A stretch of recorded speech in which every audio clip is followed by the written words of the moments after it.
Buenos días a todos. Vamos a comenzar una nueva serie el día de hoy que se llamará Discípulos de Jesús. Esta es la primera enseñanza que se llama Dios manda que se arrepientan.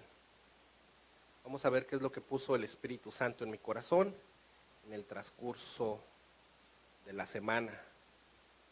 Vamos abriendo nuestras Biblias en Hechos 17:30. Acuérdense que su Biblia puede ser de papel, puede estar en un celular, en una tableta. Lo que importa es que sea la palabra de Dios. Hechos 17:30 dice: pero Dios, habiendo pasado por alto los tiempos de esta ignorancia, ahora manda a todos los hombres en todo lugar que se arrepientan. Manda, es un mandato de Dios. ¿Qué es lo que manda? Que todos los hombres del mundo, en todos lados, se arrepientan. Pero ¿cómo se van a arrepentir? Si no les predicamos, hermano. Si no les decimos que Jesús vino. En Lucas capítulo 3, versículo 8 dice: haced pues frutos dignos de arrepentimiento. El arrepentimiento, hermanos, no es cuando uno llora y dice, ay, estoy arrepentido. No, el arrepentimiento, hermanos, es cuando uno cambia. Aquí vamos a demostrar que eso era un verdadero discípulo de Jesús. Y el verdadero discípulo de Jesús empieza cuando se arrepiente y cambia. La otra vez un hermano me compartió un email que le enviaron a Jesús de Nazaret. Y se los voy a leer. Fíjense lo que este email dice.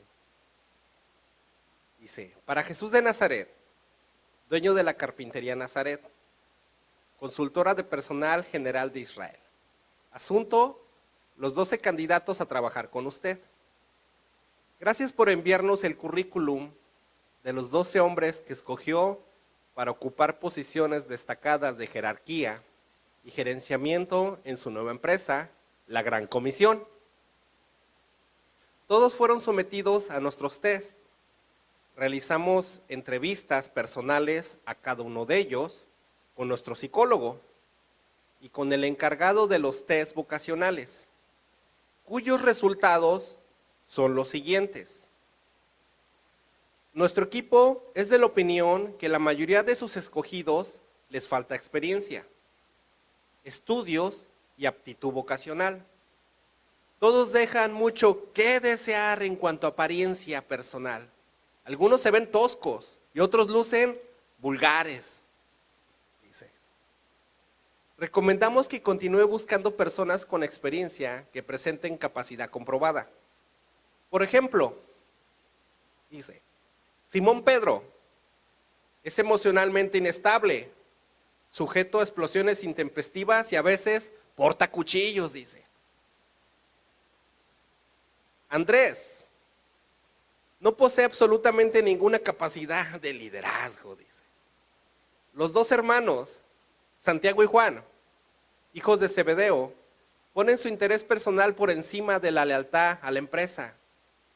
Juan es una persona excesivamente humilde. Difícilmente logrará demostrar autoridad sobre otras personas. Fíjese lo que decían del apóstol Juan. Lamentamos informar que Mateo forma parte de la lista negra del Departamento de Negocios de Jerusalén. Santiago, hijo de Alfeo, así como Tadeo, poseen definitivamente inclinaciones radicales. Ambos poseen una marca elevada en la escala maníaco-depresiva. Dice. Tomás demuestra una actitud de duda que podría afectar al espíritu del grupo, dice. Pero, dice, uno de los candidatos demuestra un gran potencial. Es un hombre capacitado y lleno de recursos.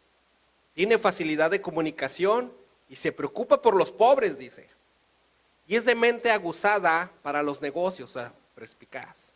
Y buen administrador. Tiene facilidad para relacionarse con las personas de clase alta.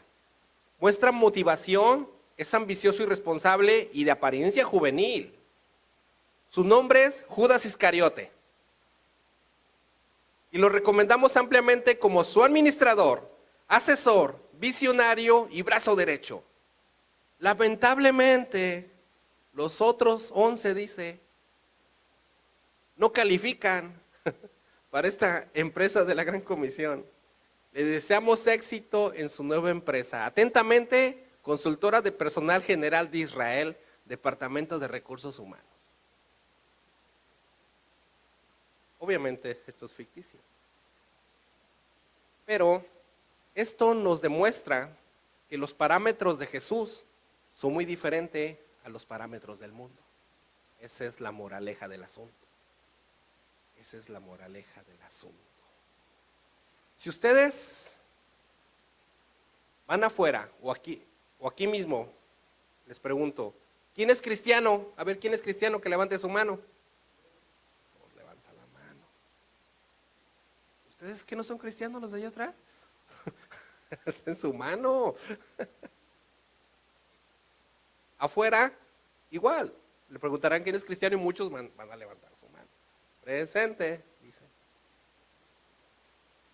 Pero si les hacen otra pregunta, ¿y por qué dices que eres cristiano? Les van a decir, no, pues porque voy a la iglesia los domingos, porque tengo aquí una crucecita de cadenita, o le van a dar muchas respuestas. Muchas respuestas les van a dar. Jesucristo dijo, no he venido a llamar a justos, sino a pecadores al arrepentimiento. Esto está en Lucas 5:32. Pero la Biblia también nos dice que no hay ningún justo, ni uno solo, dice. También en Romanos dice que la paga del pecado es muerte, porque cuanto todos son pecadores, dice. Entonces, ¿qué es en realidad ser un cristiano? Muchos de aquí podrán decir, bueno, yo no fumo ni tomo, no soy cristiano. ¿Pero qué creen? Los musulmanes tampoco fuman ni toman, no son cristianos. La Biblia dice que no se van a salvar. Entonces pueden decir las mujeres, no, yo me he visto como cristiana. Sí, está bien que te vistas como cristiana, está bien hecho. Pero en la preparatoria yo tenía una compañera que le decían la Dalila y ya se había acostado con todo el grupo y se vestía así también y era de una iglesia pentecostal. ¿En realidad era cristiana? Lucas 13:1. Lucas 13:1. Vamos a ver qué nos dice el Evangelio de Lucas.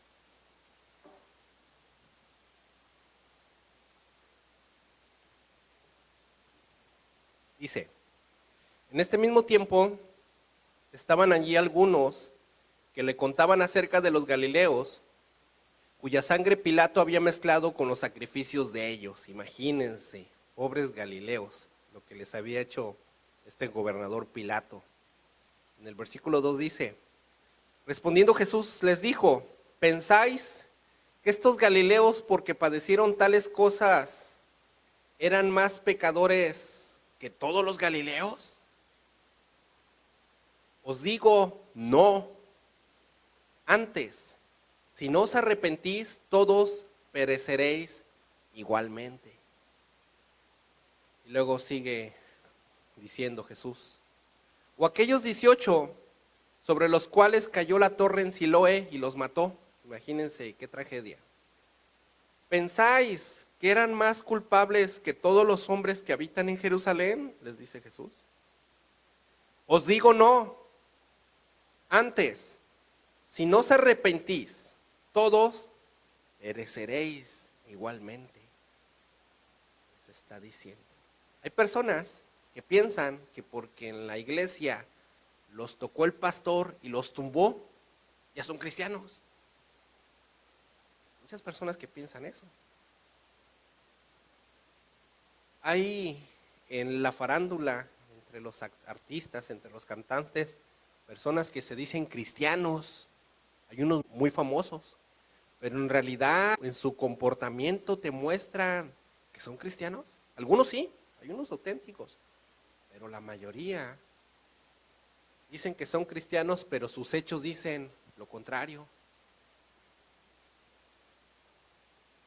Judas Iscariote era apóstol de Jesucristo, y decía que era cristiano, pero sus hechos dijeron lo contrario. Santiago 2, capítulo 19. Vamos a ver qué nos dice Santiago 2, 19.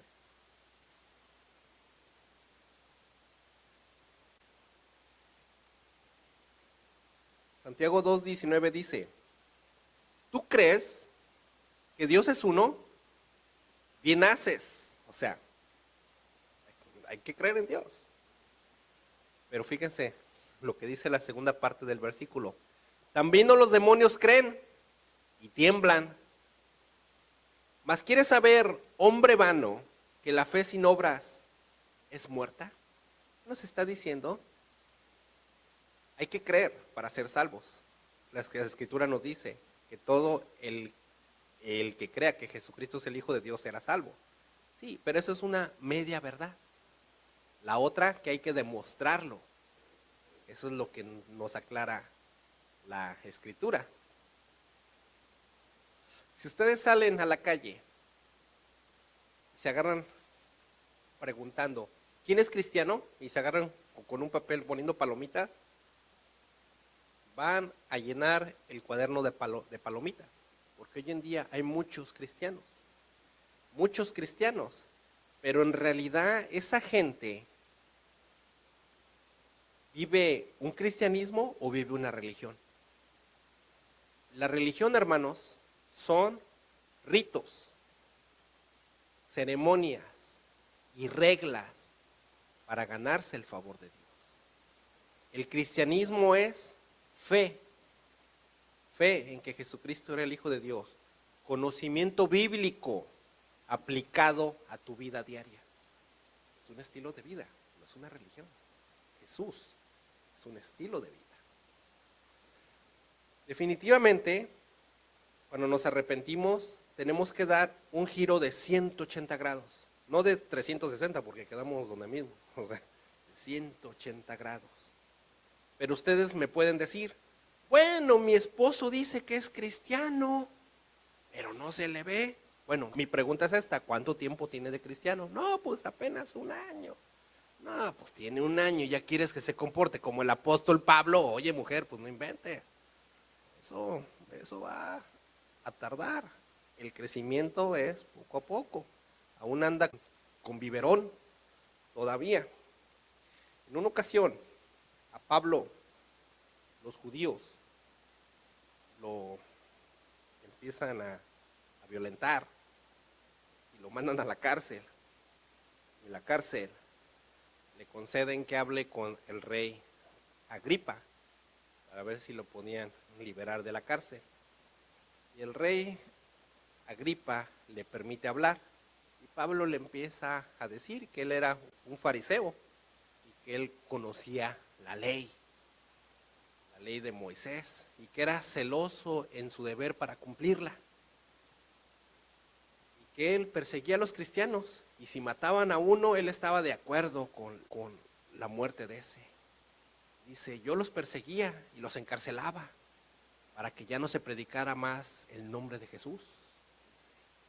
Y un día de camino a Damasco vi una luz que me tumbó del caballo a mí y a todos, y en arameo oí una voz que me dijo, ¿por qué me persigues, Pablo?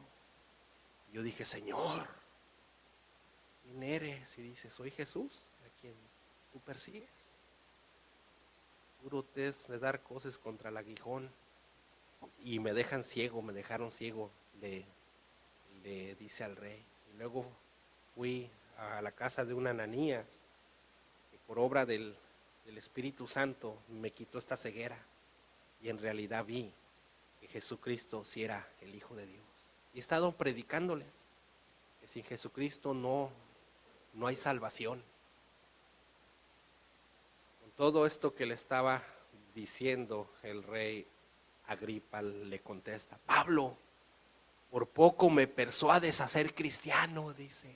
O sea, por poco y me convences a que sea cristiano, dice. Por poquito y me convences. ¿Dónde creen que está el rey Agripa ahorita, hermano? Está en el infierno. ¿Por qué? Porque por poquito y lo convencieron. Ustedes también, hermanos, tienen que nacer de nuevo. Y esos que me están escuchando en el internet, tienen que nacer de nuevo y demostrar su arrepentimiento, porque si no van a decir, ay, por poquito y me salvaba del infierno. Me imagino que nadie quiere estar ahí. Yo sé que a la gente no les gusta que les hable del infierno, pero les tengo que hablar, es mi obligación hacerlo, aunque estas predicaciones no son muy populares, pero les tengo que hablar sobre el arrepentimiento. La palabra arrepentimiento viene del griego metanoia, que está compuesto por dos palabras. La primera es meta, que significa antes, y la segunda es noia, que significa entender. Entonces, después del antes viene el entendimiento, y es cuando tienes que cambiar, cuando tu mente tiene que cambiar. Hay un padre de la iglesia de los primeros siglos que se llamó San Agustín, que dijo, yo creo para entender, no trato de entender para creer. Eso es lo que tenemos que saber, hermanos. Primera de Corintios 1:18 dice, porque la palabra de la cruz es locura para los que se pierden, pero para los que se salvan, esto es, a nosotros, es poder de Dios. A toda esa gente que no cree que la Biblia es palabra de Dios, para ellos es una locura. Para ellos ser un aleluya, como nos dicen, eso es una locura, esos palocos, esos que van a las iglesias están locos, dicen. Para ellos es una locura. Pero para nosotros sabemos que ¿qué es? Nuestra salvación, y es liberarnos del infierno. Porque para nosotros sí es poder de Dios. O sea, hermanos, ya déjense de dudar. Porque si siguen dudando y no nacen de nuevo, la palabra dice que quien no nazca de nuevo, no verá el reino de Dios. Porque si no van a andar por poquito y me salvo. Y afuera también, cuando le prediquen a alguien, hagan que les crean, hermanos. Y si no, déjenlos. Porque también la palabra dice que no le tiren las perlas a los puercos. Así dice la palabra. ¿Se acuerdan en una ocasión que Jesucristo a los apóstoles les pregunta, ¿quién dice que soy yo? Y Pedro, Simón Pedro le contesta, tú eres el Cristo, eres el Hijo del Dios viviente. ¿Y qué le dice Jesús? Dichoso tú que no te lo reveló un hombre. ¿Quién se lo reveló? Dios. Igual ustedes, hermanos. Yo no se los estoy revelando. Esto es revelación de Dios. Yo solamente soy un instrumento que Dios está usando. Primera de Tesalonicenses 1:9, hay que ir ahí.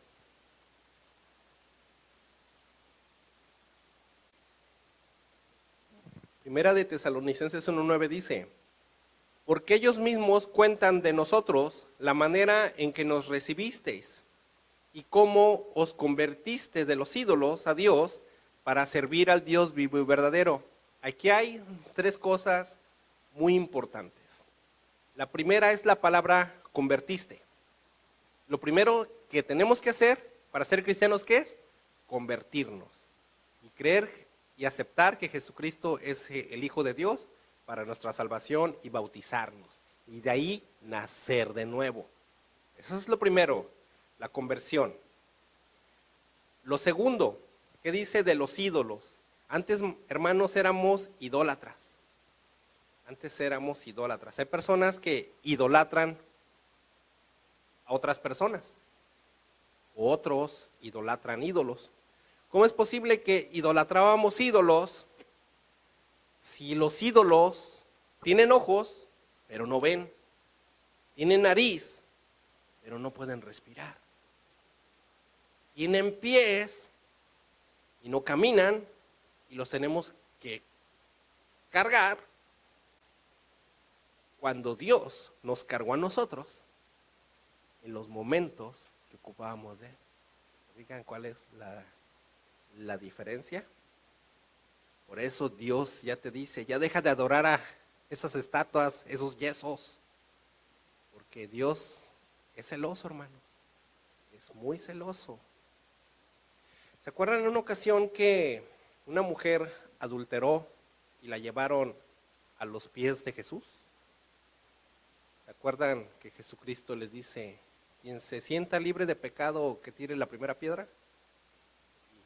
todos tenían pecados y se van. ¿Y se acuerdan qué es lo que le dice a la mujer? Vete y no peques más. Vete y no peques más. Pero hay muchas personas que estaban en las iglesias y hoy en día, ¿saben por qué no vienen a la iglesia? Porque se van al antro.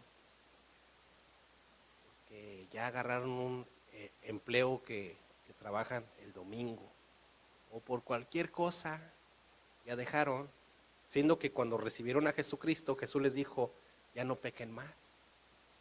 Pero lo siguen haciendo esto.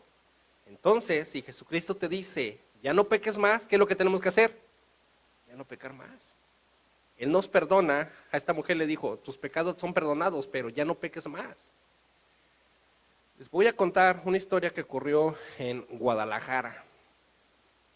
En Guadalajara había un lechero que le decían el Güero. Era de una región en Guadalajara que se llama Los Altos de Jalisco. Era un hombre rubio de ojos azules, alto como de 1,85, 1,90. Muy bien parecido, muy guapo el hombre. Y ese güero era tremendo.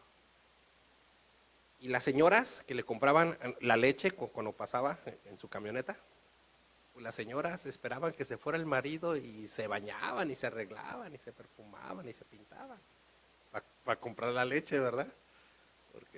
Y los esposos no les caía bien ese güero porque ese güero estaba bien carita y los esposos pues como que no se veían igual, ¿eh?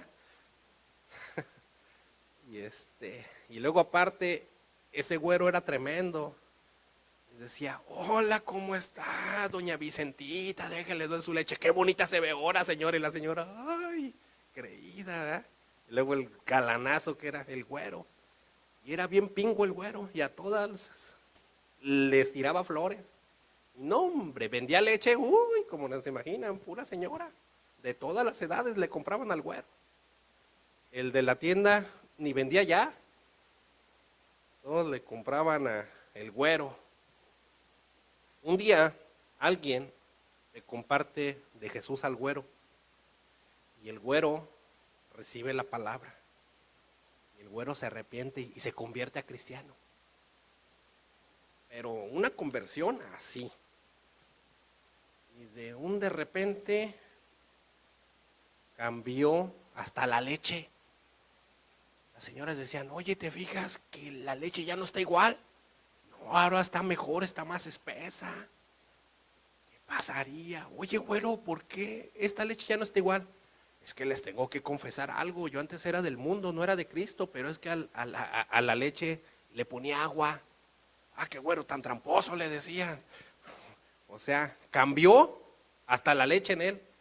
Luego, una señora, güero, tú antes me decías que yo estaba bien bonita.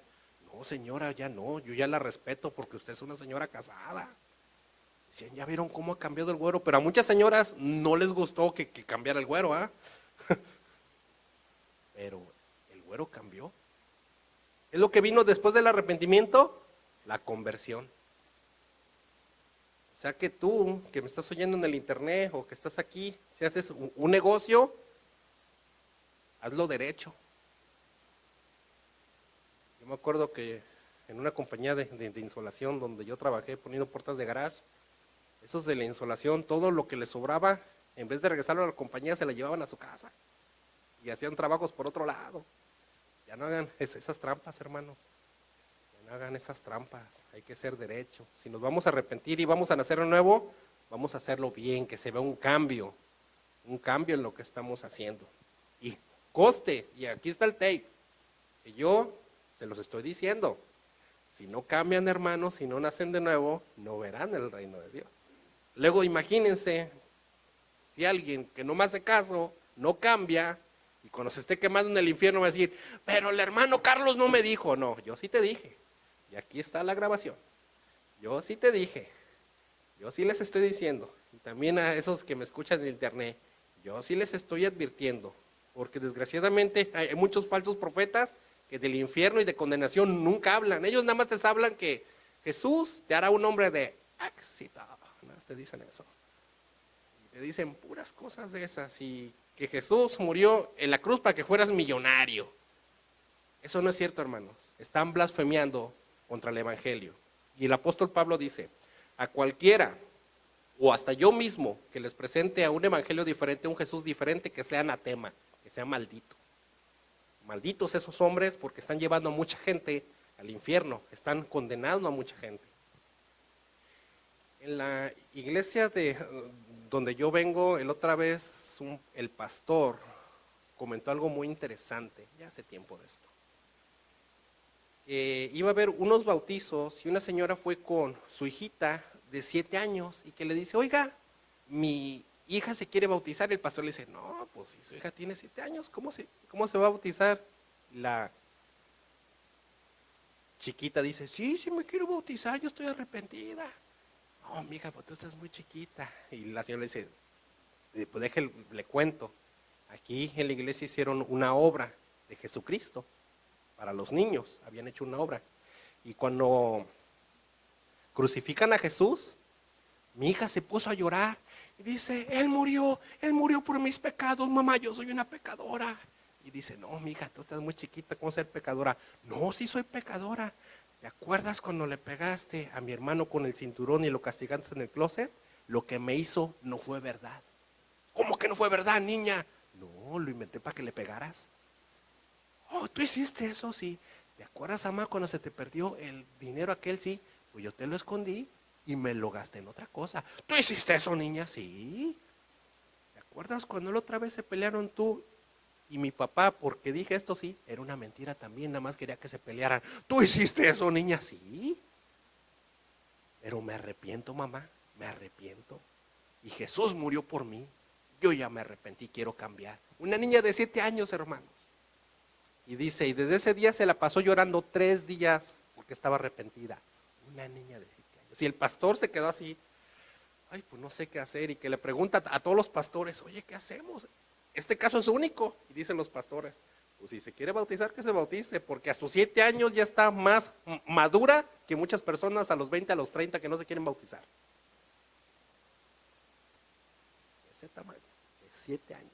O sea, si alguien no está bautizado, en el internet o aquí, ahorita es el momento, porque una niña de 7 años reconoció que ella era pecadora.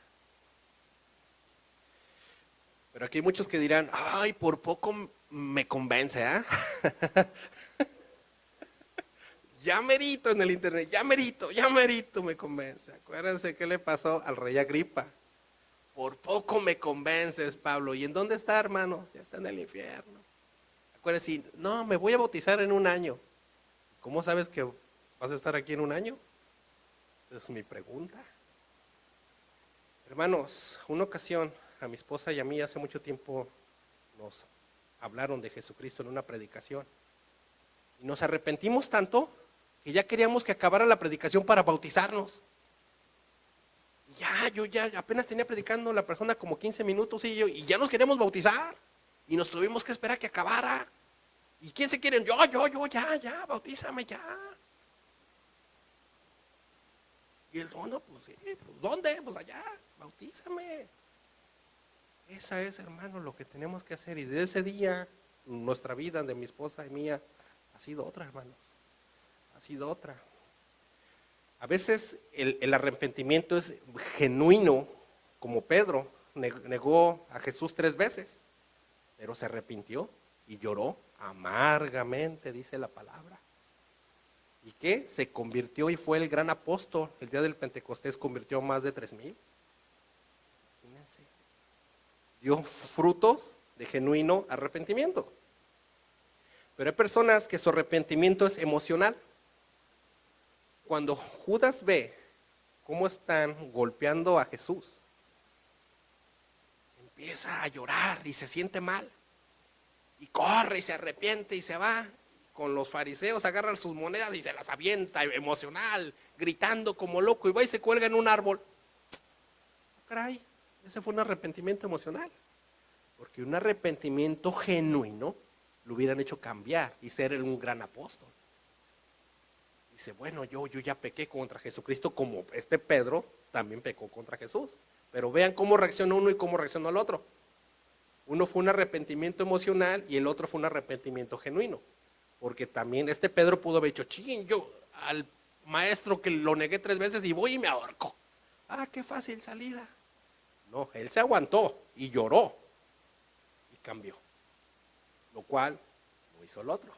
¿Se fijan? La diferencia entre Judas y Pedro. Entonces, hermanos, hay arrepentimientos emocionales y hay arrepentimientos realmente espirituales que cambia a la persona. La historia de el joven rico, ¿sí se acuerdan que Jesucristo está predicando y él se emociona con la predicación y se le acerca a Jesús? Sí, yo quiero ser salvo, yo te voy a seguir. ¿Qué tengo que hacer? Y Jesús le dice, deja todo lo que tienes y dáselo a los pobres. Ah, no, así no. Y ven y sígueme. ¿Qué pasó? Su arrepentimiento, ¿qué fue? Emocional de el momento, pero no fue genuino. Y se va mejor, no fue genuino. Está como el esposo infiel que va saliendo del hotel con la amante abrazado y va pasando la esposa y el esposo, Pedro, ¿qué estás haciendo con esta? ¿Con cuál? ¿Con cuál? No te hagas menso, le dice, con esa que traes ahí abrazada. No es lo que estás viendo, le dice, no es lo que estás viendo. Saliendo del hotel y no es lo que estoy viendo. Y a esta le dice, a ver, tú, vete, al rato te hablo. No, mujer, las apariencias engañan, No te hagas tarugo, le dice la mujer, si te estoy viendo saliendo del amante con el del hotel. Vámonos para la casa, y se lo llevan de la oreja. Llegan a la casa y él, bueno, mujer, pues sí fue cierto, sí es cierto, pero perdóname, estoy arrepentido. Y se pone a chillar, porque ya lo van a dejar. Se pone a chillar. ¿Su arrepentimiento fue de veras o fue emocional? Fue emocional solamente, porque lo acacharon, por eso chilló, porque lo acacharon. ¿Se fijan? También algunos que están en la cárcel están llorando, ay, yo me arrepiento. Y cuando salen otra vez vuelven a cometer los mismos delitos.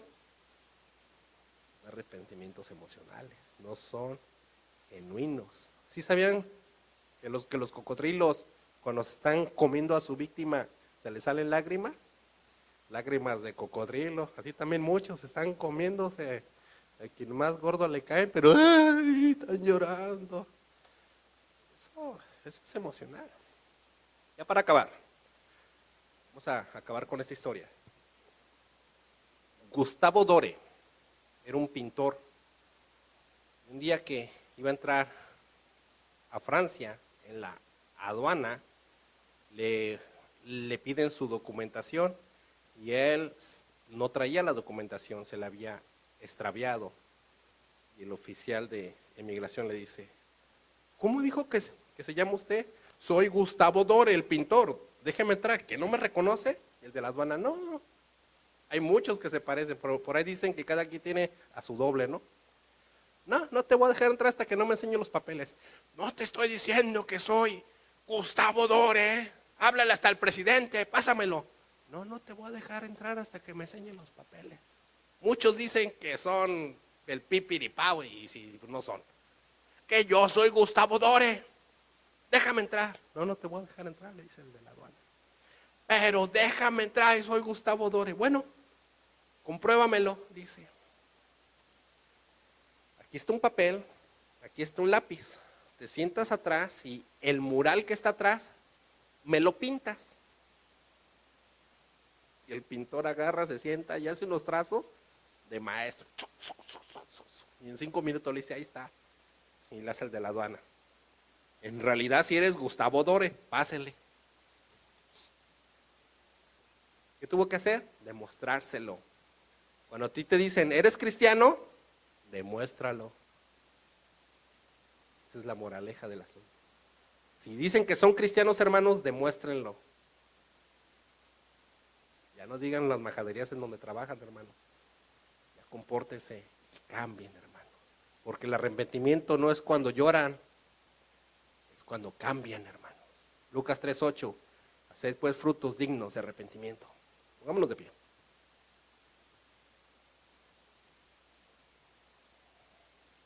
Padre nuestro, tú que estás en el cielo, Señor, ayúdanos, Señor, a ser verdaderos discípulos de Jesucristo. Ayúdanos, Señor, a realmente arrepentirnos de corazón, Señor, para que ese arrepentimiento traiga un cambio a nuestra vida, Señor. Porque tu palabra dice, el que quiera seguirme, niégase a sí mismo y cargue con su cruz. Ayúdanos, Señor, a que el yo ya no exista, Señor, sino que vivamos solamente para ti y obedezcamos tus mandamientos, Señor. Para que ahora que nos esté diciendo, ven y sígueme, dejemos todo atrás y nuestro otro yo, nuestro antiguo yo, y nos despojemos y nos vistamos de esas ropas blancas de Jesucristo y podamos seguir al Maestro para ser verdaderos discípulos de Jesucristo. Ayúdanos a que nuestro arrepentimiento sea real, para que traiga un real cambio a nuestra vida. Gracias por tus enseñanzas en esta mañana. En el nombre de nuestro Señor Jesucristo. Amén. Démosle un aplauso a Jesucristo esta mañana.